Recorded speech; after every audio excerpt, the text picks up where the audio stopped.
السلام علیکم ورحمۃ اللہ وبرکاتہ۔ دوستو، آپ سن رہے ہیں راشد رضا وائس عجائب القرآن کا باب نمبر 10، تابوت سکینہ۔ یہ شمشاد کی لکڑی کا ایک صندوق تھا جو حضرت آدم علیہ السلام پر نازل ہوا تھا۔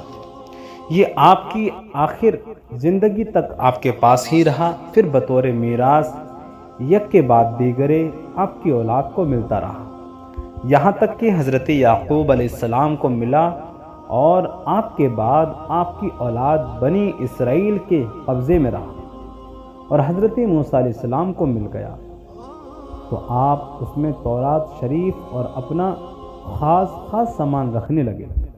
یہ بڑا ہی مقدس اور بابرکت صندوق تھا۔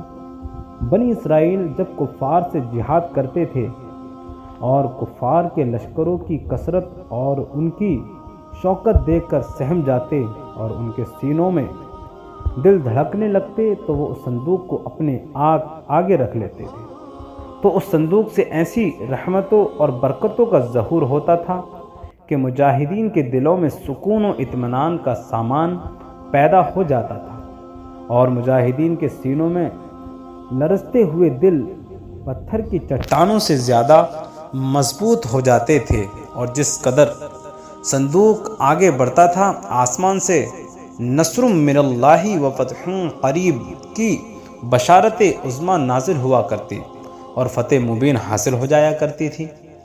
بنی اسرائیل میں جب کوئی اختلاف پیدا ہوتا تھا تو لوگ اسی صندوق سے فیصلہ کراتے تھے۔ صندوق سے فیصلے کی آواز اور فتح کی بشارت سنی جاتی تھی۔ بنی اسرائیل اس صندوق کو اپنے آگے رکھ کر اور اس کو وسیلہ بنا کر دعائیں مانگتے تھے تو ان کی دعائیں مقبول ہوتی تھیں، اور بلاؤں کی مصیبتیں اور وباؤں کی آفتیں ٹل جایا کرتی تھیں۔ الغرض، یہ صندوق بنی اسرائیل کے لیے تابوت سکینہ، برکت و رحمت کا خزانہ اور نصرت خداوندی کے نزول کا نہایت مقدس اور بہترین ذریعہ تھا۔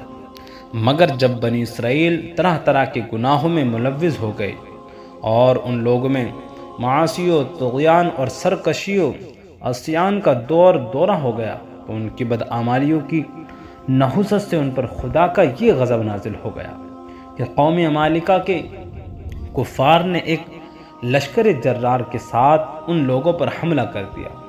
ان کافروں نے بنی اسرائیل کا قتل عام کر کے ان کی بستیوں کو تاخت و تارج کر ڈالا اور عمارتوں کو پھوڑ کر سارے شہر کو تہس نہس نہیں کر ڈالا، اور اس متکبر صندوق کو بھی، اس برکت والے صندوق کو بھی اٹھا کر لے گئے، اس مقدس تبرک و نجاستوں کے کوڑے خانے میں پھینک دیا۔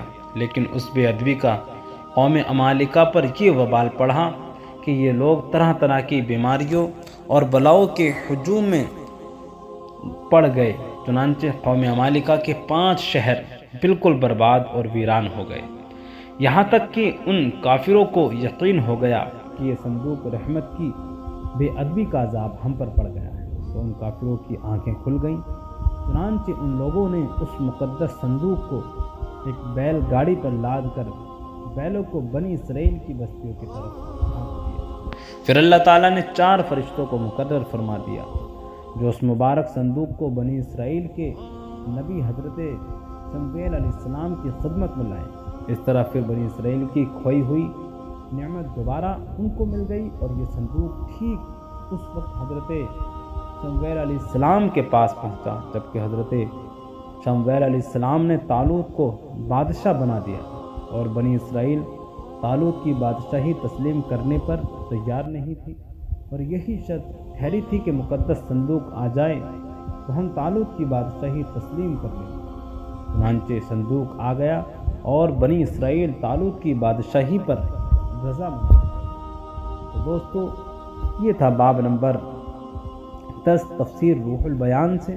آپ حضرات کو اگر پسند آیا تو ہمارے چینل کو سبسکرائب کر کے بیل آئیکن کو ضرور دبا دیں۔